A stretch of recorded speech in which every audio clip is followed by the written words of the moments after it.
Hindi na po ako sanay humarap sa mga tao kasi matagal na po akong retired.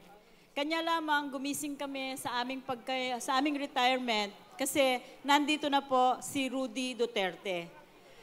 Dalawang bagay lang po ang naglunsad sa amin na kumilos at magtatag ng Friends of Rudy Duterte o mga kaibigan ni Rudy Duterte.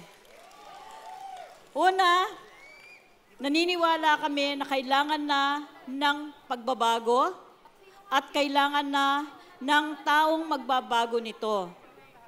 Hindi lamang pagbabago na sinasabi nila na, baguhin natin yung tax system, baguhin natin yung traffic, baguhin natin yung internet, kundi pagbabago muna sa sistema ng ating pamahalaan. Pangalawa, pagbabago na talagang paglaban at pagsugpo sa lahat ng kriminalidad, lalong-lalo na sa mga droga, sa mga rapists, at sa mga hold-uppers at kidnappers. Kailangan na rin talagang sugpuin ang korupsyon, hindi lamang sa pamahalaan, kundi pati na sa pribadong sektor.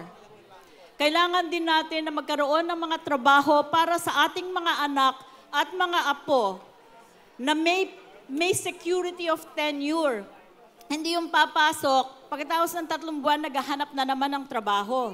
Kasi kailangan natin magkaroon ng trabaho na may magandang kinabukasan na pag nagtrabaho tayo dito, magsipag lang tayo, maging honest lang tayo, gawin lang natin lahat ng ating kakayahan na maging mabuting empleyado, misang araw, magiging boss na rin tayo.